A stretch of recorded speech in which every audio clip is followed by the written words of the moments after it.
Hello hi అండి, అందరూ ఎలా ఉన్నారు? బాగున్నారా? ఇప్పుడైతే 4:20 అవుతుంది. అంటే చిన్నుకి స్కూల్ టైమింగ్స్ వచ్చి 8:30 to 4:30. సో అక్కడ బస్ స్టార్ట్ అయ్యి మనం ఉండే ఏరియాకి వచ్చేసరికి 5 అయితే అవుతుంది. ఇప్పుడు నేనైతే చిన్ను కోసం వెళ్ళాలి. చాలా కొత్తగా ఉంది. 1 year అయితే రిలాక్స్ అయ్యాను. అంటే నర్సరీ, ఎల్కేజీ, యూకేజీ నేనే తెచ్చుకుని, నేనే డ్రాప్ చేసుకుని, నేనే పిక్ చేసుకునేదాన్ని. కానీ ఫస్ట్ క్లాస్లో వాళ్ళ డాడీ తీసుకెళ్ళేవారు, ఆటో తీసుకొచ్చేసేది, చిన్ను వచ్చేసేది డైరెక్ట్గా. ఇప్పుడైతే మళ్ళీ నేను వెళ్ళాలి, అంటే మళ్ళీ రెడీ అయ్యి వెళ్ళి తీసుకురావాలి. కానీ తప్పదు.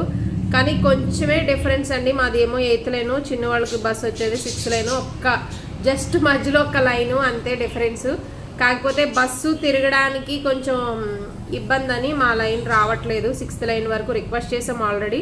6th లైన్ వరకు అయితే వస్తుంది. ఓకే అండి, ఇప్పుడైతే చిన్నని తీసుకెళ్ళడానికి వెళ్తున్నాను. బాయ్.